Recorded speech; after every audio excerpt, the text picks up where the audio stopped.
Olá, pessoal de Direito Civil 2, tudo bem com vocês? Dando continuidade aos nossos estudos, né, nós finalizamos tratando dos vícios do consentimento, erro, dolo, lesão, coação e estado de perigo. Falamos sobre a fraude contra credores e a lesão, que são vícios sociais. E hoje nós vamos aí iniciar já a nossa segunda etapa do conteúdo previsto para o nosso segundo bimestre.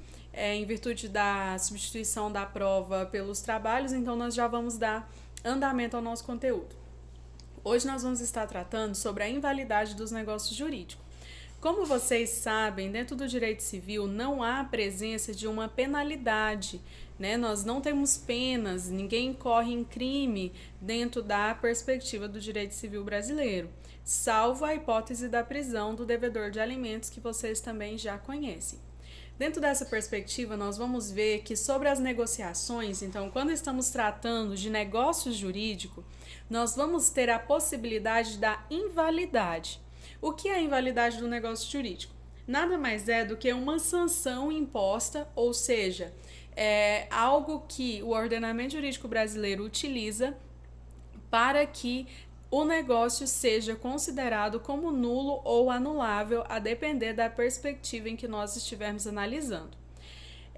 Quando o negócio jurídico ele é realizado em desacordo com os mandamentos previstos dentro do nosso ordenamento jurídico, que eu sempre digo para vocês que é uma casinha onde todos os negócios jurídicos devem repousar, né? A escada pontiana que nós estudamos, então deve obedecer os nossos critérios lá que nós já estudamos de existência, de validade e de eficácia do negócio jurídico. Então o negócio ele deve existir, deve ser válido, deve ser eficaz. Se algo for realizado em desacordo com esses mandamentos previstos dentro do nosso ordenamento jurídico brasileiro, o negócio ele vai sofrer uma sanção. E essa sanção é o que nós chamamos de nulidade ou anulabilidade do negócio. Quando o negócio ele incorre em invalidade absoluta, ele se torna nulo. Então, ele sofre a sanção nulidade. Quando o negócio ele sofre invalidade relativa, ele vai ser anulável, ele sofre a sanção de anulabilidade. Então, nulo é algo extremamente mais rígido. Nós vamos dizer que ele sofre efeito ex tunc, ou seja, ele retroage para o estado coante, é como se ele não tivesse existido. Quando ele é anulável, ele sofre efeito ex nunc, ou seja, os efeitos da anulabilidade se refletem a partir do momento em que a anulabilidade é suscitada com base na invalidade relativa. Essa invalidade, então, ela pode ser absoluta ou relativa, dependendo da maior ou menor ofensa que esse negócio realiza no ordenamento jurídico brasileiro. Quando elaboram as leis, né, em alguns casos aí o nosso legislador civilista, ele vai ter por objetivo o quê? Proteger a coletividade. Então nós sabemos que o ordenamento jurídico brasileiro, a nossa Constituição, conhecida como Constituição social, né, a Constituição que veio aí inspirada com os nossos princípios de liberdade, igualdade, fraternidade lá da Revolução Francesa, ela nasce então com o espírito de proteção coletiva. Então, o objetivo máximo do nosso legislador, não só do legislador civilista, mas de todo o nosso ordenamento jurídico brasileiro, é proteger a sociedade em geral. Então, nós vamos dizer que a lei ela é de ordem pública, ela é de observância obrigatória. A parte ela não pode dispor, né, e agir de forma contrária àquilo que está disposto em lei. Então, nós temos aí a proteção de um interesse social que visa o quê? Que visa mudar, organizar, harmonizar o comportamento das pessoas em sociedade. Outras leis que vocês já conhecem, elas visam, ou seja, têm por objetivo apenas proteger o interesse da parte lesada no negócio.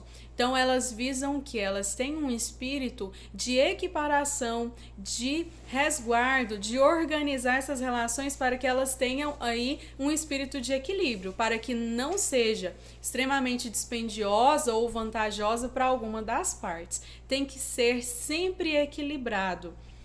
Nesse primeiro caso que eu disse para vocês, quando a lei ela vem com uma inspiração do legislador para que ela proteja a ordem pública e a pessoa, no momento em que ela realiza o negócio, ela não observa essa lei que é de ordem pública, né? Essa inobservância da lei, ela gera a invalidade absoluta, certo? Então, quando é uma lei de caráter coletivo, de proteção coletiva, e ela não é observada, ela gera invalidade absoluta, que nós chamamos de nulidade. Inobservância do interesse coletivo gera, então, nulidade, invalidade absoluta do negócio jurídico.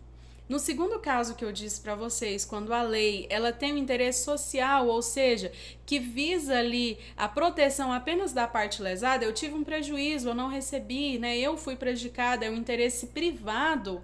Quando há inobservância dessa lei, ela gera invalidade relativa, aquilo que nós chamamos de anulabilidade. Tem simples efeito ex nunc, né? A partir do momento em que é suscitado aí no negócio. Assim, então, pessoal, nós vamos observar que quando a invalidade do negócio ela é absoluta, existe nulidade do ato ou do negócio jurídico. Nesses casos, então, qualquer interessado pode pedir ao juiz que ele declare a invalidade do ato, né, ou do negócio. Então, qualquer pessoa pode pedir que o juiz se pronuncie sobre uma nulidade e o próprio juiz, ele pode, ao se deparar com uma situação que gere nulidade, ele pode se manifestar de ofício. O que é uma manifestação de ofício? Vocês irão estudar isso dentro da disciplina de Teoria Geral do Processo. Manifestar de ofício é quando o juiz ele não é provocado. Ninguém elencou o pedido de análise de nulidade lá na parte de pedidos dentro da petição inicial. Mas o juiz ele se depara com isso e ele resolve fazer essa apreciação de modo voluntário, né? Agir de ofício é agir sem ter sido provocado dentro dessa petição inicial. Certo? Então, o juiz pode declarar de ofício e qualquer pessoa interessada pode falar sobre a nulidade dentro do negócio jurídico, ok?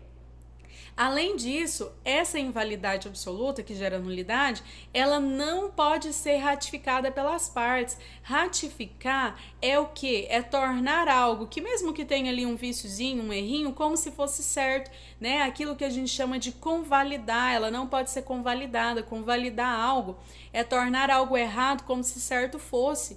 Ela não pode ser confirmada pelo juiz. Outro aspecto é que a invalidade absoluta, ela não prescreve jamais, ou seja, ela não sofre os efeitos da passagem do tempo, ok? A qualquer tempo você vai poder falar de invalidade absoluta. A restituição das partes ao estado anterior, se ela for impossível em razão de alguma configuração negocial, ela vai poder se resolver em perdas e danos, mas nunca vai sofrer prescrição. Por outro lado, nós temos aí a presença da invalidade relativa que eu disse para vocês, que é quando o negócio jurídico sofre mera anulabilidade, que tem o famoso efeito ex nunc, né, que é a partir do momento em que é suscitado. Essa anulabilidade, essa sanção, ela visa a proteção apenas da parte lesada, como nós vimos na parte introdutória que eu disse para vocês, sobre a presença da lei para proteger a coletividade ou para proteger a parte lesada. Aqui é a proteção da parte lesada e não da sociedade. Então, ela pode ser confirmada pela parte, ela aceita convalidação, falar, tem aqui um resquício de anulabilidade, mas eu quero manter o negócio, eu vou confirmar esse negócio, nós vamos organizar, vamos dar um jeitinho brasileiro nesse negócio. Ela pode ser alegada somente pela parte prejudicada, não pode ser conhecida de ofício pelo juiz dentro do deslinde processual, então sem requerimento o juiz não pode manifestar, apenas os interessados podem pedir a apreciação da anulabilidade e ela sofre prescrição decadência, tá? Ela tem aí então, ela é submetida aos efeitos temporais. A passagem do tempo pode fazer com que você deixe de ter o direito a ser ressarcido, a ter uma restituição em relação a um dano que você esteja sofrendo. Essa invalidade total ou parcial, conforme ela atinja o todo ou somente a parte do negócio, né, quando for possível a separação. Por exemplo, alguém que faça um testamento, o testador, né, dispôs dos seus bens, fez um testamento dispondo dos seus bens e ao mesmo tempo ele reconheceu a paternidade de um filho havido fora do casamento dentro desse mesmo texto do testamento. Houve aí uma falha, alguma coisa, que foi declarada a nulidade do testamento por inobservância de alguma formalidade exigida aí pela lei. Porém, o reconhecimento da paternidade, ele vai poder ser aproveitado e ele vai ter validade, porque não há necessidade de formalidades para fazer reconhecimento de paternidade. O nosso próprio Código Civil traz aí possibilidades diversas de você fazer o reconhecimento da paternidade de filho havido fora do casamento. Então, mesmo que seja considerado nulo o testamento e que o testador dispôs dos seus bens, vai ser considerado como válido a possibilidade desse reconhecimento dessa paternidade. Porque nós podemos fazer o quê, galera? Nós podemos isolar os atos. Não é nada que depende um do outro. Não é uma relação de coexistência. São atos isolados que podem ser apreciados de maneiras individuais. Outra situação. A invalidade expressa e implícita, chamada aí de invalidade virtual. O que é isso? Ela vai ser textual quando ela vem expressa na lei. Por exemplo, lá no artigo 548, ele fala o seguinte: é nula a doação de todos os bens. Está trazendo aí o quê? Uma nulidade expressa, o próprio texto da lei fala que é nulo. E ela vai ser implícita quando, não sendo expressa, nós podemos deduzir, através do que está escrito no artigo da lei, que o legislador ele não escreveu que é nulo, mas ele considera nulo. Por exemplo, quando aparece termos como não podem, não se admite, tá? Vocês podem observar isso tanto no artigo 1521 do Código Civil como no artigo 380. E agora, já partindo para o fim do nosso conteúdo, nós vamos verificar o seguinte: o que causa a invalidade absoluta ou relativa e quais são as consequências? A sentença judicial aí que declara a invalidade absoluta, que vai gerar nulidade no negócio, ela apenas reconhece que o ato ou negócio nunca gerou efeitos jurídicos, né? Então, por isso que tem efeito ex tunc. Por isso aí as partes elas são restituídas ao estado anterior, voltamos para o status quo da relação negocial. O efeito da decisão jurídica, ela tem efeito ex tunc. Frisem e gravem isso daí com vocês, isso cai muito em questões. Retroage ao momento da realização do ato ou do negócio declarado. Por outro lado, em outra seara, a gente tem aí a presença da invalidade relativa, chamada de anulabilidade. A anulabilidade, a decisão que declara a anulabilidade, ela apenas desconstitui o negócio, que sim, ele produziu efeitos até aquele momento. Porém, no momento dessa decisão judicial, esse negócio ele é desconstituído. Por isso que nós vamos ter aí o efeito ex nunc, né? Não retroage, deixa de surtir efeitos a partir do momento em que é suscitado. Para finalizarmos nosso estudo sobre a invalidade do negócio jurídico, nós vamos tratar aí das causas da invalidade. O que gera, então, essa invalidade, seja absoluta ou relativa? As causas da anulabilidade, que é a invalidade relativa, vocês conseguem visualizá-las lá no artigo 171 do Código Civil.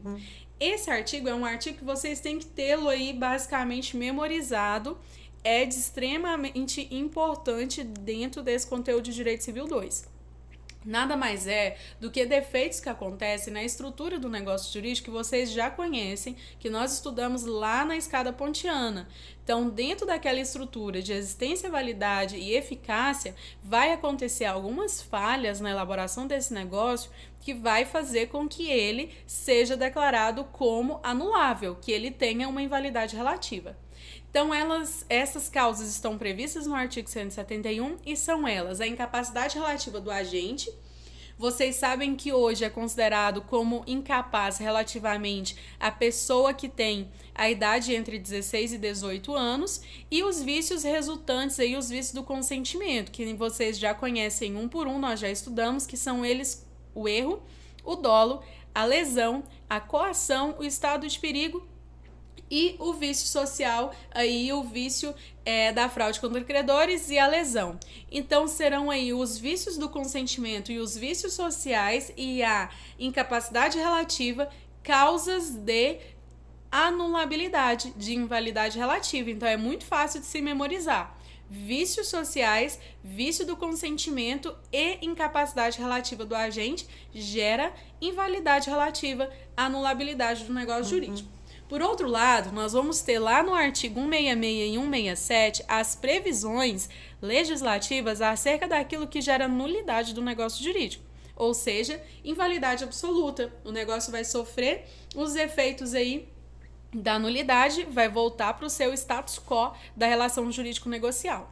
Essas causas, elas estão previstas, então, façam a leitura do artigo 166 e 167 do nosso Código Civil, e são elas: incapacidade absoluta do agente. Nós sabemos que com a mudança do Estatuto da Pessoa com Deficiência lá de 2015, hoje são considerados absolutamente incapazes apenas a pessoa que é menor de 16 anos. Os amentais foram colocados aí na seara da capacidade, né? Só são considerados incapazes com curatela para atos específicos, então não entram aí nesse nosso rol. Então, os incapazes absolutos são aqueles menores de 16 anos.